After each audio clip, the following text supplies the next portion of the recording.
Welcome. You're listening to Civics in Action on KWSI 100.3 Radio in Grand Junction, Colorado. I'm Robin Parker, and my guest today is Jacob Richards. Jacob is a freelance journalist with the Colorado Times-Recorder and founder of The Revolutionist. Good to see you today, Jacob. Yeah, thanks for having me, Robin. And it's always hard to narrow down topics with you because you're working on so many things, but I think we've agreed on 3 topics that we want to cover today. First is the most breaking news, which was Glenwood Springs City Council voting to revoke ICE's special use permit. And we're also going to talk about the shooting by Grand Junction Police Department of Patty Wilson. I know you've done a lot of in-depth research on that, so we want some updates there. And then the last time you were here, we talked a lot about flock cameras, and let's talk some more about that. I know there's a new local groups organizing to address flock cameras, so let's just see how much we can do here in an hour. So let's start with the Glenwood Springs story. All right. Well, yeah, the news coming out of Glenwood Springs last week's really exciting. I'm about to have a story published with the Colorado Times-Recorder that really gets into the 8-month-long battle, struggle, effort by locals in that town to bring this issue forward, to bring it to city council, and to have moved it forward to the point where it is now. And Glenwood is really kind of in some uncharted legal territory. So the vote last week was the city voting to pursue legal enforcement actions against ICE's landlord, which is JG Housing LLC, a Florida-based real estate investment firm. And what's interesting is really the circuitous route this is all taken, and it really started in earnest after Renee Good and Alex Peretti were shot and killed by ICE up in Minneapolis in January. And in response to those, horrific acts of violence, activists in Glenwood Springs set up an impromptu memorial kind of on this fence between a public walking bike path and the 100 Midland Center, which is a shopping center. And in the far end of the shopping center is like an unsigned, kind of undisclosed ICE facility that includes a hold room. And it was really the kind of outsized response by the HOA's lawyer and the HOA hiring security guards, as well as, there's starting to be like some inclinations that somebody with the federal government might be spying on the communications of like the Garfield County Democrats and the Mountain Action Indivisible group that's up in that area. And so the kind of outsized response got a local immigration attorney, Claire Noon, interested in what was going on there. And it started out with her just kind of looking up who the owner was. She filed a CORA request for the city's file on this property, and the city came back and was like, we don't really have anything on that property because it's owned by the FBI. And that sent up a ton of red flags because just because the FBI owns a building doesn't mean local land use code isn't applicable. And we know for a fact that it is a nice substation. And the folks, and mostly women up in Glenwood Springs, have just been on it since late January, early February, and they just haven't taken no for an answer. And at almost every turn, the city has come up with some sort of, no, you guys are misunderstanding this, or just trust us. And the people up there trusted their gut.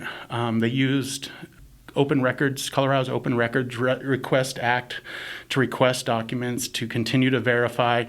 And eventually they brought multiple times kind of unrefutable black and white evidence that something was happening in that facility, something that was going against the special use permit. So it's kind of nuanced, it's wonky kind of land use stuff that's going on. And these women in Glenwood Springs have become minor experts in land use code and building code, and they've done it out of necessity because they just kept getting kind of these BS answers from the city, and they went and found their own answers. They put it all out on a link tree. One of the first things that was really concerning is when they got the first file, was that we found that their temporary occupancy permit had been expired since 2005. meaning that this federal facility that holds people in a detention center that most of the community doesn't even know, that doesn't even have a sign on it letting you know that it's a government facility with a whole detention center in it, had been operating with like no oversight, no inspections, and was in violation. And the city fixed that. And then later, we took a hard look at the special use permit. The special use permit for them to run a detention center capped the length of stays at 12 hours. And at the time when that permit was issued, that was ICE's policy. We don't hold people in these hold rooms more than 12 hours. Since then, ICE has, issued a memo and changed policy. Now that ICE's policy is the max hold at these hold rooms can be 72 hours. The problem is that 12-hour limit was codified into the city of Glenwood Springs' special use permit. Additionally, data from the Deportation Data Project, which is a nonprofit out of Berkeley, that via FOIA requests from ICE curates and makes that information more legible for communities to take action. And the Deportation Data Project showed that at least 8 individuals in 2025 were held at the Glenwood Springs facility longer than 12 hours. And that kind of black and white fact is what led the Planning and Zoning back in April to revoke the special use permit. After it was revoked, there wasn't much action. That people were looking around trying to see, like, is the city doing something? Is the city going to enforce? And they really didn't start their enforcement, and according to the city attorney, it's because they were waiting for hard proof, but they didn't really begin enforcement after they revoked the permit. What finally kind of got them to have to take action is July 24th, a man was in the ICE facility in the detention center there. He had a medical emergency. Glenwood Springs EMS ambulance showed up and transported him to the hospital, and that created that kind of black and white record that they were, in fact, still using the now unpermitted detention center to hold people. And that kind of coalesced things into this meeting where the city council basically had a choice of kind of what enforcement action to take. Amazingly, or not amazingly, I think we kind of felt like it was going to happen that way ahead of time, but they really are kind of one of the first cities in the nation to start challenging ICE and ICE's landlords through their land use code.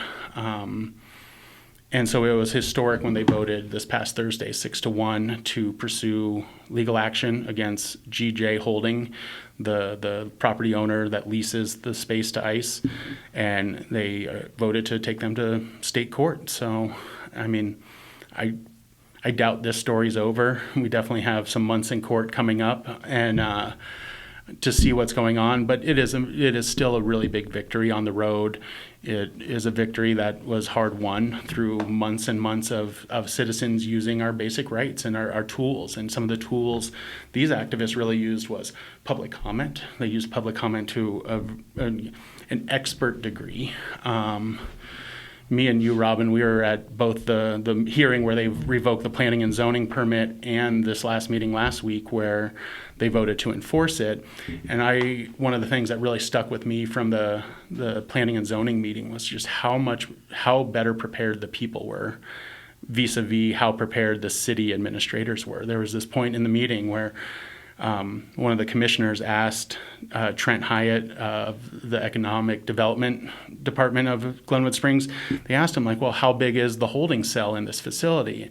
And Trent really didn't have an answer. And a few minutes later, an activist from Glenwood Springs approached the podium, and she had printed a 3D model of the whole facility based on the city's own blueprints that were on file. And it was just this moment of oh my God, we are actually more prepared than they are. They don't even have the answer, and we have a 3D model to scale with to scale little humans to show how crowded it would be if they ever used it at its max occupancy.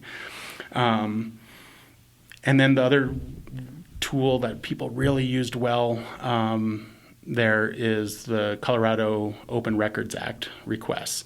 And they have CORA, and they've used those CORAs to refine their next CORA, and time and time again were able to find the answers that the city was not forthcoming with, and potentially even kind of misleading people on. So it really is a story more of the people holding the city's feet to the fire, and less a story of like this brave city doing its thing and the normal machinations of municipal governance working for the people. That's not what happened. It was an issue drug kicking and screaming into the light of day by a couple dozen people that just wouldn't take no for an answer. And I think we can all find inspiration in what they've done up there. That was a really powerful experience to be there for both of those hearings and see the people win. I mean, we don't ever get to see that. So, yeah, it was incredible. And I was so impressed by the work that everybody had done on that. Yeah, I have a paragraph at the end of the story that should be probably being published like while we're here. This is for the Colorado Times Recorder. We're waiting for publication of Jacob's latest. Yeah, it should be article. It should be up any moment. I said, something had fundamentally changed in those council chambers over the past 8 months. The council was no longer looking at a room of passive taxpayers, voters, and concerned citizens hoping to be heard, but rather a room full of people who will no longer take an official no or trust us at face value again. The Glenwood Springs Council was in fact now looking out at an army of minor Cora experts, land use buffs, investigators, advocates, political strategists, confirmers, letter writers, and lobbyists, largely self-trained because nobody else was going to do it for them. And I think the folks in Glenwood should inspire every community that has one of these ice hold facilities to really start digging into the zoning, the building code, the land use permits, the special use permits. It's nuanced, it's complicated, it's very far from being a sexy part of governance to really get into and really get into the nuts and bolts of it. And it's a difficult story sometimes to write as a writer, so you don't kick people out by getting too in the weeds of the wonky policy stuff, and keep trying to show how these little laws shape our bigger picture. But yeah, I think people in Grand Junction and Craig and Alamosa and Durango and other communities across this nation and across Colorado can really look at what has been accomplished by the folks in Glenwood and follow that roadmap. It's a really strong reminder, too, that our elected officials and all of the city staff, they're working for us. And, it's their responsibility to listen and take our concerns seriously. And definitely it was the majority of the community showing up in favor of enforcing the zoning rules with ICE. There were no opponents spoke out. Yeah, I mean, ICE and the landlord never even showed up to defend themselves. And in response to this hearing that was this last week, ICE sent out a press release, or not a press release, but like a statement to press. And in their statement, they basically admit to using this as a detention center, even though it doesn't have the special use permit to be used as a detention center anymore. So like even their own defense actually admitted to what was the crux of the issue for last night. What was in front of council was strangely this pretty straightforward thing. Is that are they or are they not violating our land use code? But like really the bigger issue, the bigger movement to get it to that point, that's really where the story is in my eyes. Mm-hmm. Because how do we do this stuff? How do we navigate these waters? And sometimes a group of people just got to blaze the path, and the rest of us can follow them. Yeah, definitely. Has there been any response from ICE? Not that I can speak of. Nothing that's been confirmed. There's been some hints in the community that they might be changing tactics in response to this. I know the mayor had voiced probably some of the concerns within the community when he was like, well, if a bunch of vans full of ICE people show up, we'll know we made the wrong decision, which I thought was just a kind of a crappy thing to say. But it is true, and I think it really speaks to the fear that our local leaders have in standing up to the fascism and the authoritarianism that's sweeping our country. I don't know, and it's off topic and not what we planned on talking about, but did you see the Colorado Sun had an article this last week talking about the sheriff in Gunnison County. And in a public meeting, he pledged to people who are bringing up concerns about his department cooperating with ICE. He really said some of the quiet part out loud, and he admitted, he was like, and I'm paraphrasing, he's like, I was scared of what would happen if I refused to help them.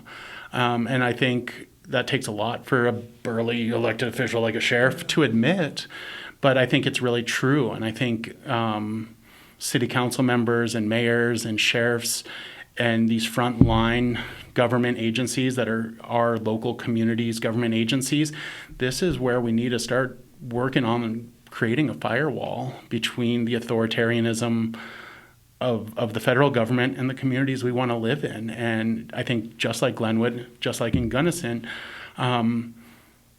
these folks need help finding that strength and finding that courage. Mm-hmm. And there's nothing better than people in action moving issues forward to help them find that courage. And so, a bigger issue is like, let's try to find ways to get our local sheriffs and our city council and county commissioners to find the courage they need to keep us safe in these trying times. One of the comments I really appreciated with the testimony in Glenwood was the teacher that was comparing this to grading students. And if you have a kid that earns an A, you give them an A. If they earn an F, you give them an F. And if the kid has really scary parents who are going to yell at you and they've earned an F, you still have to give them an F. And that is what ICE is doing as a tenant in Glenwood. It's what their landlord is doing by allowing their illegal occupancy. Yeah, no, I thought that was a really good analogy. And it's been really interesting to watch the folks up in Glenwood. You can go back and watch the city council meetings all the way back to February 19th, I think was the first time somebody spoke and brought this bigger issue forward to them. They own that podium now. That's their podium. They have sharpened and honed their rhetoric and their speaking skills over the last 9 months. And I kind of I wrote it in the article and I meant it. Like they were looking at they weren't looking at your average group of citizens hoping local government's going to do right by them. They were looking at a group of people that were like, we know how to pull on the levers of power to make you do your job, and we're going to. And recognizing that they are the bosses of their elected officials. And yes. The elected officials need to represent the people. Absolutely. There is no carve out in a lot of these laws for, we can't do this because it will be hard. Or it's scary. There's not like a carve out in, building code, like, we're going to enforce building code except for when it's hard or scary. These right. carve outs in our law doesn't work. The law and it can't just apply to certain people because they're scary or powerful or whatever. Yeah, I mean, that's what rule of law means, is that it's the same for a billionaire or for me. In theory, in this grand theory of law. But we should demand it be treated as such, even if we know that it's somewhat of an illusion. Like, the law is there. It's in black and white. They've already passed it. A lot of it is just holding our local officials to the letter of the law that they already wrote and they already signed on and they already follow. A lot of times, the laws that we need right now are already on the books. They're just not being enforced to their fullest extent. And then what can we expect to happen next then in Glenwood? We expect them to file probably within 4 weeks of that meeting on August 6th. And I know for a fact that the folks in Glenwood are not just they're not wiping their hands and walking away and returning to their normal lives. They are going to be watchdogging the city to make sure they follow through on what they said they're going to do. And I think that's a really big piece. I think we've gone to brunch too much in the last 20 years. We're like, we elected somebody good. We don't need to think about anything. Right. I think if the Polis administration and the Obama administration has taught us anything, it means we need to remain vigilant, that we need to vote for people, sometimes even hold our nose and vote for them, but we need to do the other half of that, which is relentlessly holding them to account. Also comes to mind is confirmers. We need more ICE confirmers. And can you touch a little bit on Colorado Rapid Response Network and how people can get involved with that? We do have a confirmer group here in Grand Junction and Mesa County. There's confirmer groups all over the state of Colorado, and they they work to document ICE activity in our community. We get calls from a hotline with a location, and our confirmers go and check out what's happening. We talk to witnesses, talk to people who might have witnessed it, and we're able to confirm that. That data then goes into a bigger statewide database, and that data kind of twofold helps inform legislation and inspire or back up legislation in time. So when Corn or CERC goes to the State House, they have this vast database of all these ICE interactions across the state. So not only is there individual kind of incidences where you're helping out, you're able to help a family figure out where their people went. You're able to help get somebody's name. You're able to make sure they're able to get a lawyer when they get to GEO, that kind of stuff. But there's also the bigger picture that this information is going to influence Colorado legislation moving forward and potentially be the basis for lawsuits moving forward as well. So gathering data, gathering information, and maybe I'm biased because I'm a journalist, I think is really a lot of times the first step to almost every political issue. And as I was asking that question, I realized we don't have any information in the studio here about CORN, so I did want to mention that. CORN, it's Colorado Rapid Response Network, and if anybody witnesses an incident with ICE, give them a call, report what you've seen, and that they can send some confirmers out there. And that number is 1-844-864-8341, and you can get more information about all of this from Corn's website, and I was looking for more volunteers to help out with that in Grand Junction, so give them a call and get involved. Yeah, Robin, will you read that number one more time? So if you see ICE, call this number, and confirmers will be dispatched to suss out what has happened. Yeah, and this number should be saved in everybody's phone because you never know when you're going to see something. So that number is 1-844-864-8341. I also want to add that there is an upcoming training for confirmers. All our confirmers are trained.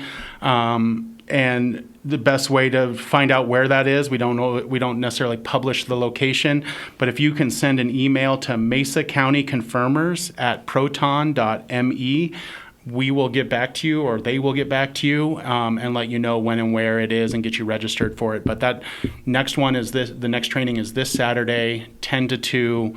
Go ahead and send an email to Mesa County Confirmers at proton.me, and they will let you know where we're going to be meeting and where we're going to be having this training. Is there anything else that we want to talk about with Glenwood Springs, or should we move on to our next topic? Let's go ahead and move on. We're going to be keeping our eyes on Glenwood, though. Okay. They're doing great things, and the city better follow the people. We'll definitely have you back for another update about that. So the next thing that we wanted to talk about was the police shooting of Patty Wilson, and that happened here in Grand Junction. And can you just give us the basic background about what happened? Yeah, I mean, so as of today, it's been 55 days since the incident occurred. The 21st Judicial District Critical Incident Response Team is charged with investigating uses of deadly force by any of the law enforcement agencies in our area. And so right now we're kind of waiting on the investigation, but for the listeners that aren't aware, on June 19th at around 6:30 p.m., police were called to the North Avenue Dairy Queen. Calls were that somebody was having essentially a mental health crisis, and that the person had a knife. And inside the Dairy Queen, there was kind of like a number of conflicts, but it mostly sounded like this person was having a mental health crisis. A bystander got involved at one point and began hitting Patty Wilson with a chair. That person at one point got cut by Patty Wilson, who was wielding a knife at this point. Patty then left Dairy Queen, got into her car. In the parking lot, there was a brief confrontation. Police scanner traffic has an officer reporting, I have his car at gunpoint. And I switched genders there just because that is what the radio traffic said. Patty identifies as a woman, and early police reports and even media reports gendered Patty as a male. But, so an officer announces, like, we have his car at gunpoint. Almost in that same second, when you look at the radio traffic, that same second, another officer was reporting shots fired. And I was leaked a video a couple weeks after the incident that showed the shooting. Partially, you can't see everything, but in the video that we obtained, you see police officers firing 11 shots into Patty Wilson's vehicle as she fled.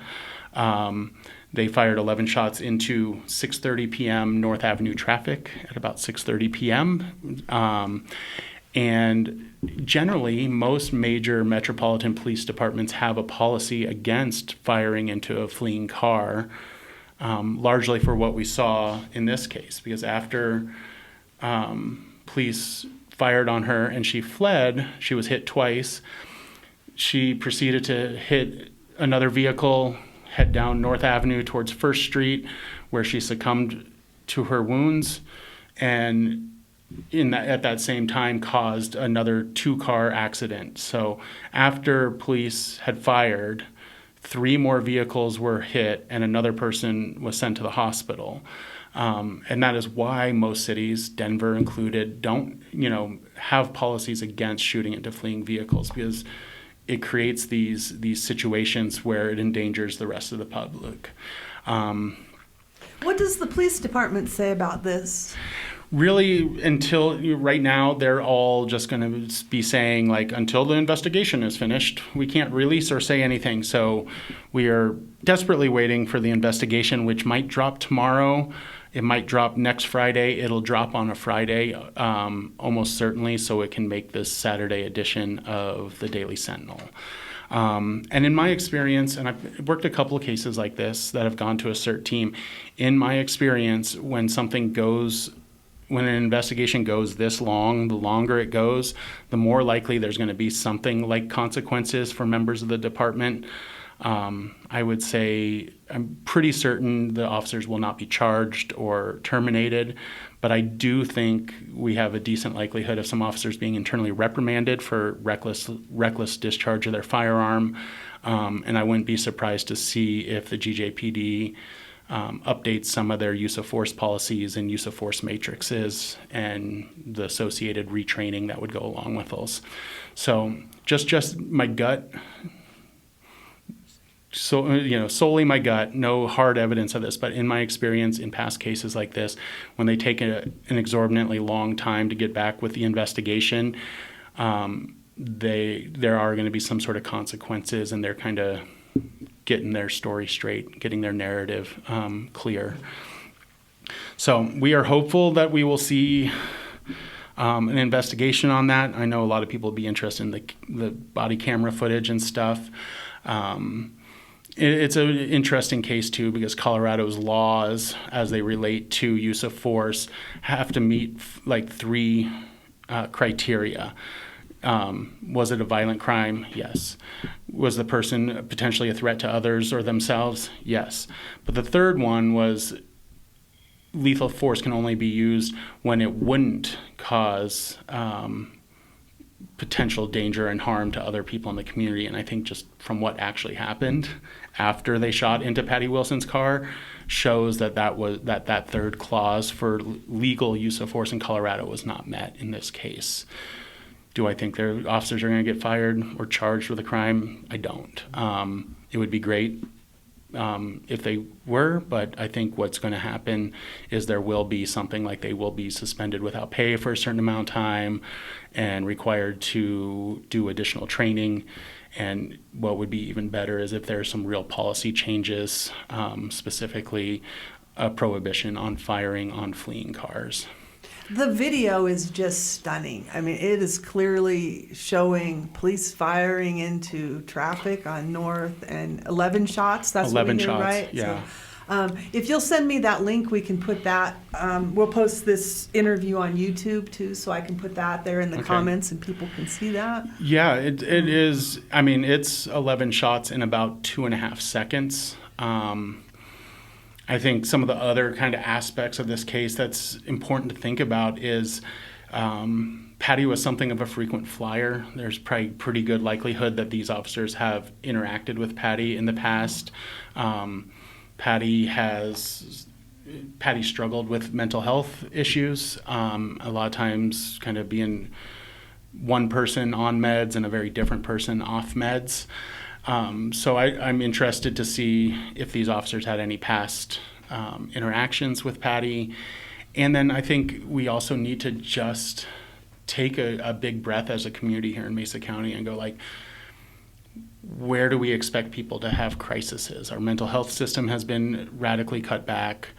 Are there even services available? Yeah. Like, could Patty? Where could Patty have gone? It would be, it would end up for inpatient kind of level treatment that Patty generally needed would be St. Mary's. And St. Mary's has, there's a floor of St. Mary's now that is functioning kind of like how Mind Springs did. And it's a, involuntary hold psych unit in St. Mary's now.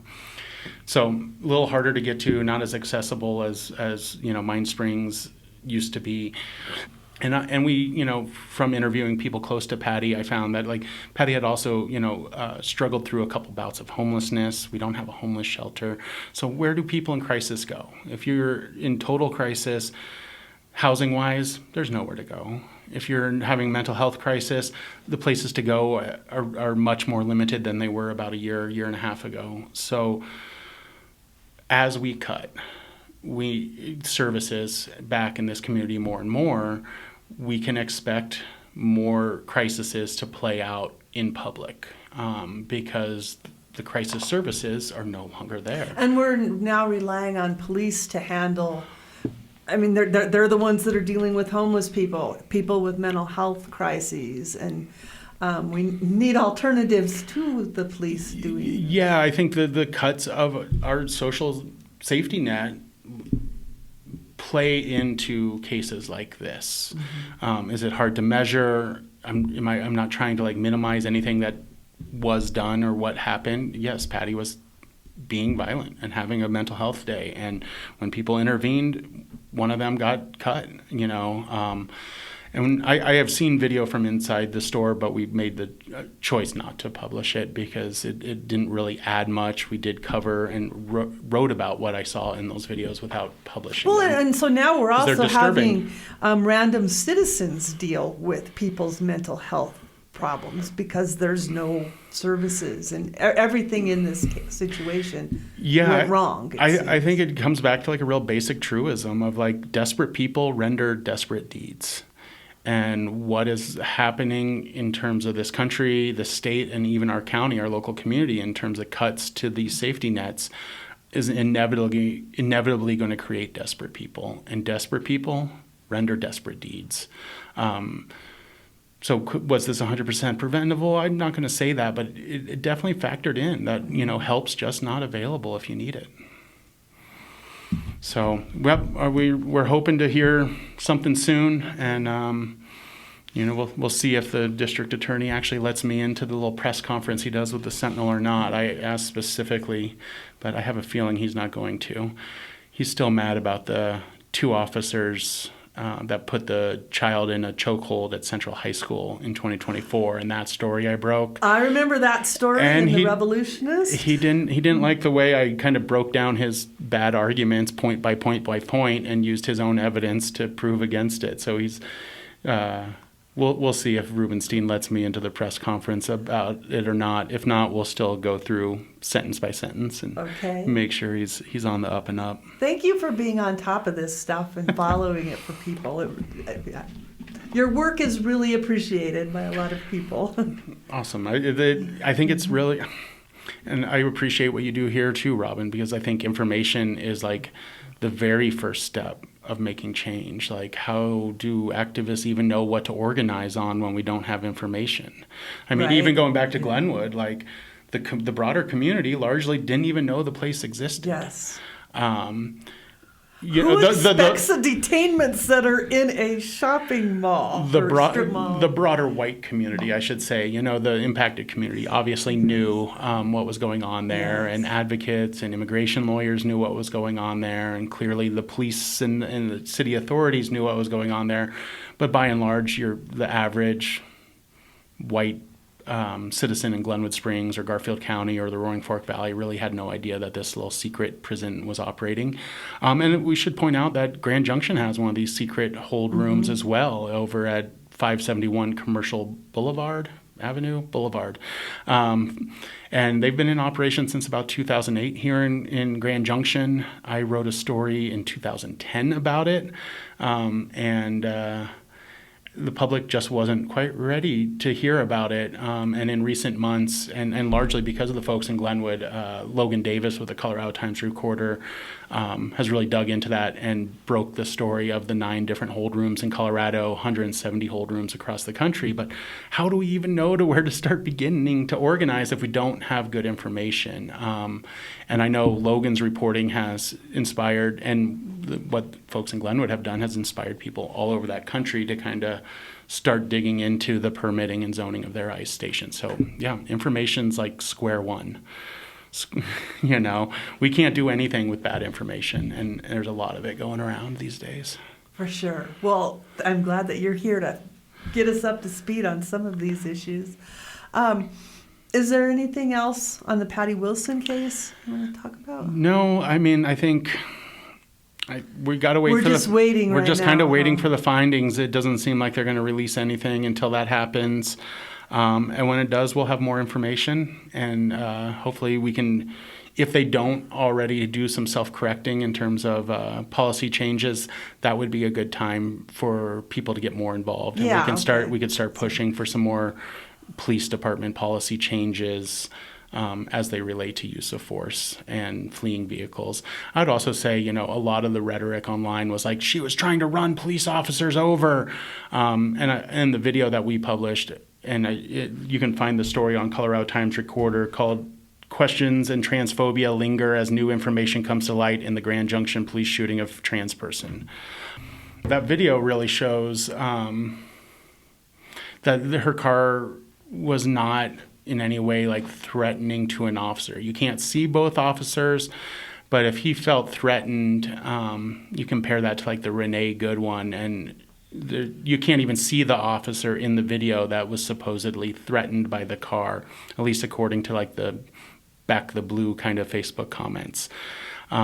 If that felt like that was aggressive, I hope these guys never go into the Walmart parking lot, because it looked like somebody pulling out maybe a little faster than they should have. But I've been in plenty of parking lots where people were driving more aggressively than they should have, and I didn't freak out and shoot anybody. So it's an interesting one. I'm really curious to see how long they tried to interact with Patty when they quote unquote had her car at gunpoint.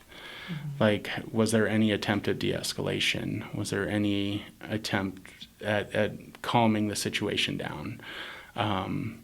And you know what I mean? Like, the argument is that she was a risk to others, and so they had to take the shot.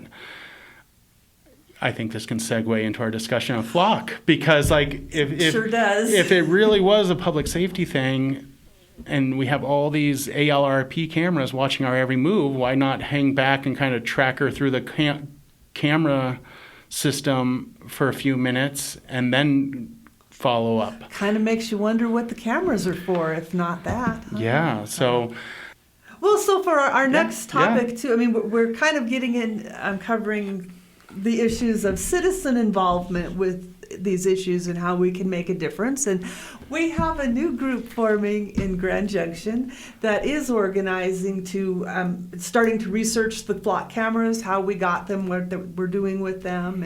And you want to talk a little bit more about that? Yeah, I mean, I think this issue is something I've been writing about locally for about a year. It was actually last August I wrote a story about how the Grand Junction PD cameras were used and accessed by Garfield County Sheriff's officers working with ICE during the Gonclave's arrest. And that was a 19-year-old immigrant from Salt Lake City who was pulled over by a Mesa County sheriff and then like delayed long enough for ICE to get there and take her in. So it's something I've been following, and in the last 6 weeks or so, there's been, probably one of the most monumental political sea changes I have seen in my life. End of July, I wrote an article that was published by the Colorado Times-Recorder, and it was an opinion piece about Flock and this kind of groundswell against big tech more broadly, whether it's AI or data centers. And you're seeing a lot of people on both the right and the left now raising serious concerns about these data centers. And they're really linked into these Flock cameras, because you can't tell me, that people asking OpenAI stupid questions is really taking all this computing power. What is taking this computing power is these mass surveillance networks like Flock cameras, which use AI agents that are constantly working, because they're just AI agents, so they're going to work on puzzles, but they take all the data collected from all these Flock cameras and start to produce, profiles on people. Every vehicle gets a vehicle fingerprint, which collects data like dents and roof racks and bike racks and bumper stickers, so they don't even need to have a license plate number to then track your vehicle.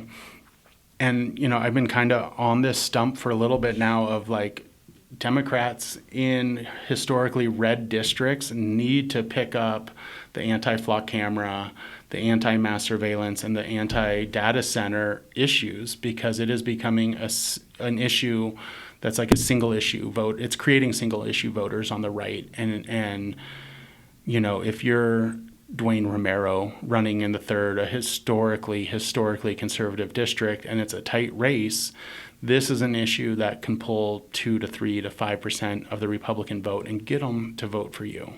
So I've been trying to do that. Additionally, we're seeing just a lot of action on this. You're seeing a lot of cities voting to turn off their Flock cameras. You're seeing other places. There's been a couple reports in the last 2 weeks where in the middle of the night, people have taken upon themselves to remove every Flock camera in the entire city. Totally deflock their community in a night. Obviously, we're not advocating that. What I'm doing is kind of using that as a temperature of the nation. And when people across this nation are going out of their way to risk criminal charges to go destroy Flock cameras, I think it's a good sign that the people are pissed off and are not being heard. And what do you do when you're not being heard? People start voting with their feet, so to speak. What would you say to the people who argue that none of this matters as long as you're following the law? I would say a couple different things, because you might just be following the law now. The laws change. The other thing is that we know it's more than just like a traffic camera. A traffic camera is programmed to take your vehicle's picture once a violation of law has been detected. So you ran a red light, the camera goes, this car has broken the law, click, click, take the picture. These ones are constantly on. And more and more, there's cases and officers are being fired all over the country for this, of using Flock to stalk their ex-partners. It seems like there's always a new headline about that one. It seems like almost every day there's a headline like that of some local officers being disciplined or fired for using this spy system to spy on their ex-lovers. You also have cases that are also really problematic in Colorado, because Colorado has laws that forbid local law enforcement from sharing personally identifying information with ICE. And these systems, even when they're cranked down, like Grand Junction PD has promised us that they're not sharing, with the nationwide network, there's always side door access. And as long as departments are in, drug task forces with Homeland Security investigations, these kind of side door, unofficial access to the flock system and flock data continues to happen. I mean, at some level, it's even like a trope in like cop movies where the cop goes, "Oh, hold on, I have a buddy over in that other department. I'm going to call in a favor." And he calls him up. He's like, "Give me this information." "You know I can't. I could lose my job for giving you this information." "Well, you remember that one time back in? Okay, I'll send you the information." I mean, it's in almost every single cop movie, but it's also what's happening in reality is these side door accesses. I think it's an issue that, and it is appealing to people of both political aisles. And some of the rhetoric I've been trying to deploy on it is drag show or gun show, the government doesn't need to know. Some other examples of why we should be concerned about it is there's numerous false positives. And so Flock can misread a license plate, decide that you are a wanted person, and pull you over at gunpoint because the computer said so. And it'll be on you to prove that you're not a murderer on that at that moment. And there's Colorado cases of that. There's plenty of national cases now. And that creates its own danger because, unfortunately, just like the studies that show using AI kind of make us dumber and reliant on that technology, police are human too and subject to that same psychology of going, well, the computer said, you know what I mean, where we start to trust the computer more than our gut instinct. Computer can't be wrong, can it? It's a mom with 4 kids. The computer says you are an escaped convict. So, those kind of cases are coming up more and more.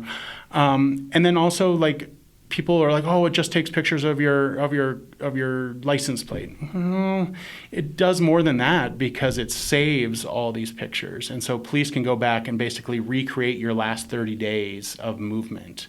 And that's so where like last legislative session here in Colorado, a bill was introduced that ultimately failed that sought to add some protections there, which would require police officers to get a warrant before searching somebody specifically kind of backwards in time through the Flock database.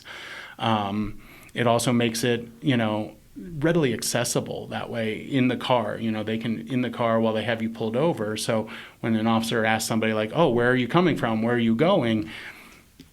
If you make a little white lie just because you don't want to tell them where you were, it wasn't somewhere bad, but you don't really want, now you're a suspect because what you said and what the Flock data doesn't add up. So it's just very prone to abuse. I think that fingerprint ID system just strikes me as especially prone to abuse. Like, what if there was a recall effort for a local sheriff? And then that local sheriff can go on Flock and look up every vehicle with a recall Joe Blow bumper sticker on their thing. Like, how could this system be abused? Yes. Is it being abused? Likely. Yes. And likely in ways we don't even know. I mean, and the other kind of big thing is that these systems have been proven to not be very secure to cyber attack. So if a cyber criminal was able to, say, gain access to the Grand Junction PD Flock cameras, they could watch you leave your neighborhood with your camper attached to your truck and then go, oh, okay, let's go burglarize that house. You know what I mean? And people have proven they can access these systems from the outside and watch these Flock cameras. You don't know who could be watching and what malicious intent they have. And a lot more of these Flock cameras now are becoming more facial recognition equipped. They have these new Condor cameras. I don't know if anybody out there in radio land plays pickleball, but you'll see a little trailer out by the pickleball court at Lincoln Park that has 3 Flock Condor cameras, and those are pan, tilt, zoom cameras. So an AI totally controls it, and an AI decides who they're going to zoom in on and what they're going to focus on, and they focus in on everybody, and it's just creepy. A longtime activist, somebody who's been working for change their whole life, that I didn't get permission to quote them, so I'm not going to say their name. They said, they told me that not fighting these data centers and the mass surveillance system that's being put into place will be the last mistake we ever make, because we can't organize to resist. We can't organize for justice. We can't do any of that without privacy. Right.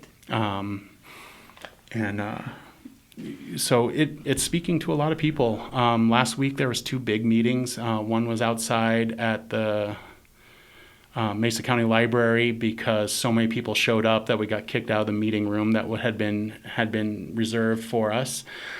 We also did a follow-up online one for anybody who couldn't make it to that one to start onboarding people. We have 3 kind of working groups. We're asking people to when they come to the meeting, if they're going to join this organization, to jump into one of these 3 working groups, and that's research, education, and action.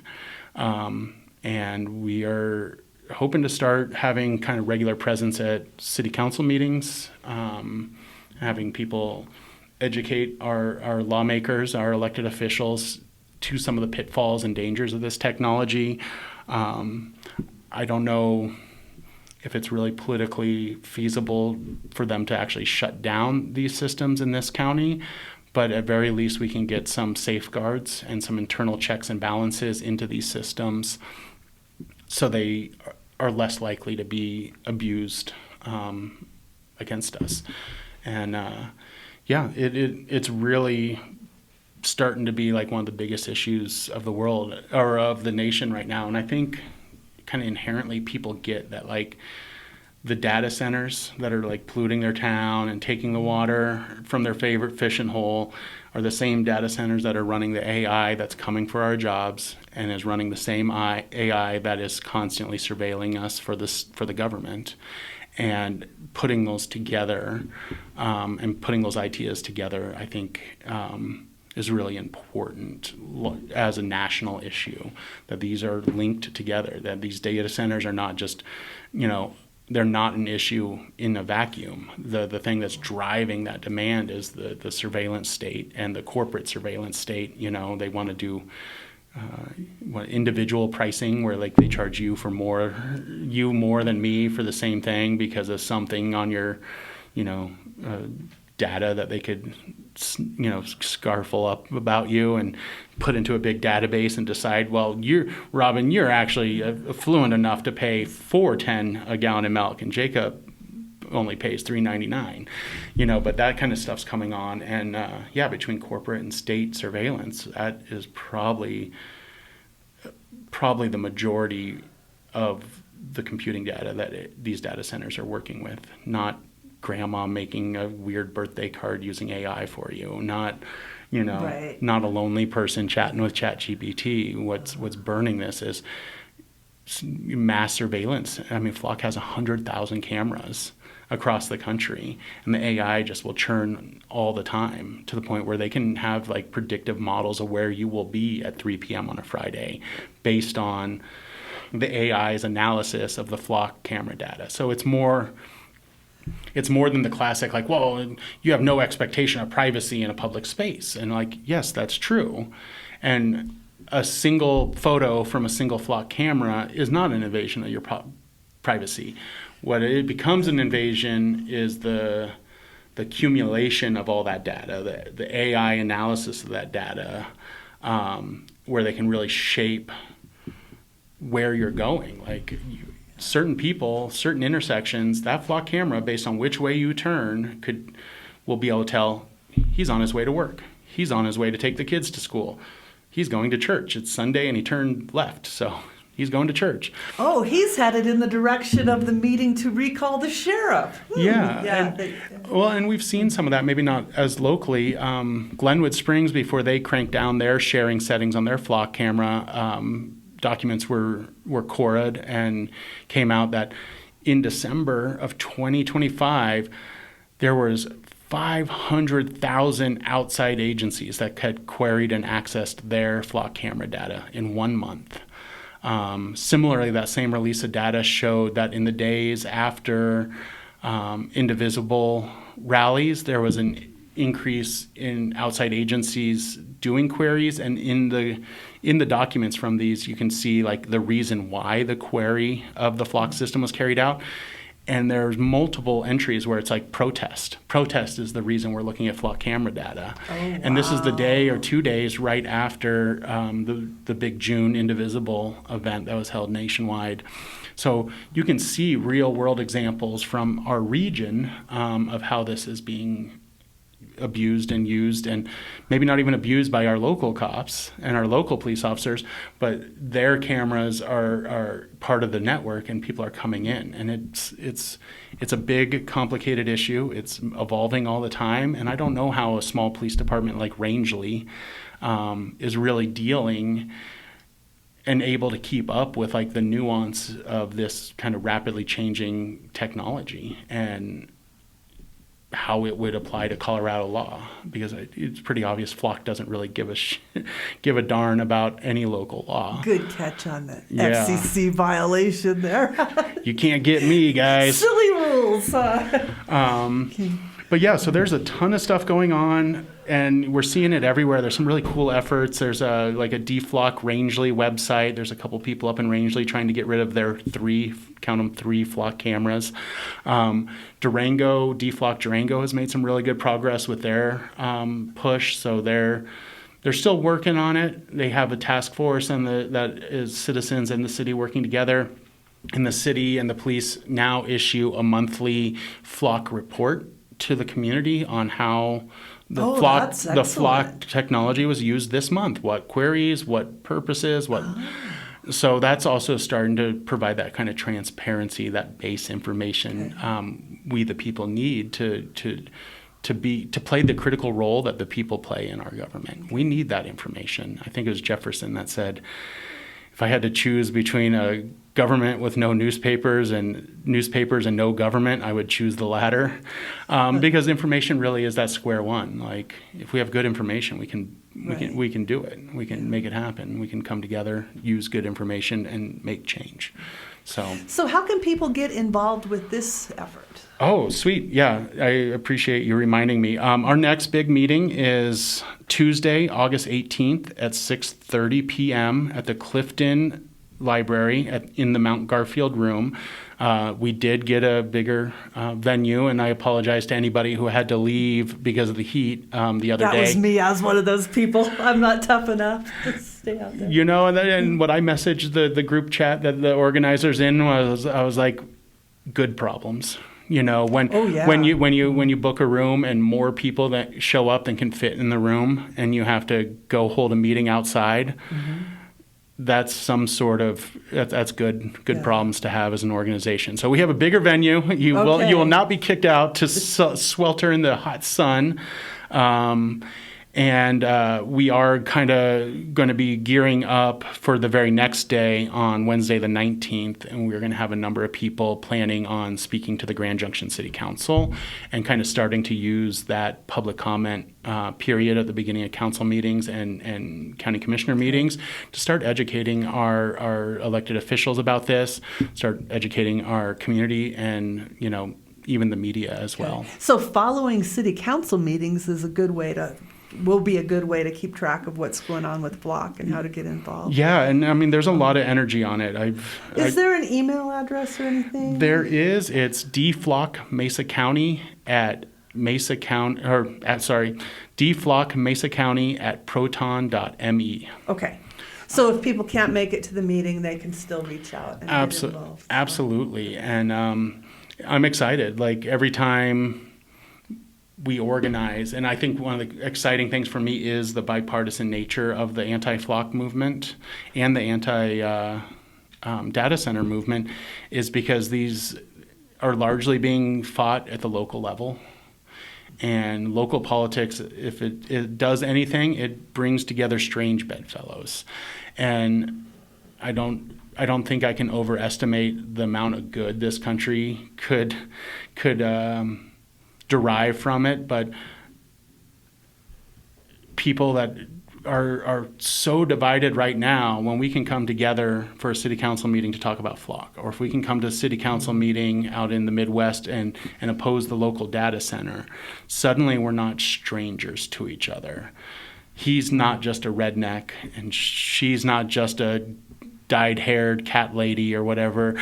They're real people that share very similar concerns more often than not. And I think there's a real possibility for us being able to just see each other again as people in a community and transcend some of the stereotypes. We have that a lot more in common than transcend those distance. stereotypes that kind of keep us segmented and siloed as a community. I think it's 100% easier for those people in charge, the billionaires at the top, and the people that are, pushing these kind of social controls and mass surveillance. I think it's a lot harder for them to operate if we are united, even if it's on this narrow spectrum. And I've seen it before. It's been a long time, but I remember in this town when the Patriot Act was being passed, there was a Bill of Rights Defense Committee, and these Bill of Rights Defense Committees were being established all over the country, and they were basically asking their local government to adopt like a formal resolution saying we are not going to participate with the unconstitutional aspects of the Patriot Act. And here in Grand Junction, it was a very awkward alliance of, Dean Van Gundy's Birch Society, proto-Tea Party conservatives, and, Peace and Justice Catholics and other folks from the anti-war movement who were leading it together. And there was a lot of conflict within the coalition and within the movement, but it also was stronger because of it. When we spoke to council and you had somebody who was like, codes as a hard right conservative, and you have somebody that codes as like a hippy dippy liberal, and they're both up here going Patriot Act bad, that has a certain power, especially as we try to engage with and give our local officials that backbone that they so desperately need right now, and we so desperately need them to have right now. Well, I hate to say it, but I think we have to end on that. I did not believe we could cover so many things in an hour, but we did it. And we tied them together even, related, I think the thread is people power. That's the only thing that can counteract the power of money. And another message of this is that we need to hear from you more often. I think our listeners would agree, and maybe we can get you in here at least once a month to give us updates on what you're working on. All right. You're certainly the man for some information. I'll tell your readers what I'm working on. I think my next article is going to be about the Western Slope fingerprints that are all over Prop 175, and that's the proposition, the constitutional amendment change that will mandate a large chunk of the general fund of Colorado to go specifically to roads. It'll also defund a lot of mass transit and stuff, and it's got a bunch of our elected officials' dirty fingerprints all over it. And Tim Foster's got his hand in that kitty as well. So I'm excited to get that finalized here in the next couple weeks. We'll start planning for our next interview, huh? Awesome. Thank you so much, Robin. Thank you for your time. It's always great to talk to you. Yeah, thank you. Thank you for letting me talk to your people. You've been listening to Civics in Action on KWSI 100.3 Radio in Grand Junction, Colorado. Today's guest was Jacob Richards from the Revolutionist and a freelance reporter for the Colorado Times-Recorder. Recordings of this episode and other episodes of Civics in Action and other KWSI productions are available on KWSI's YouTube channel and also on our website at kwsiradio.org. Thank you for listening.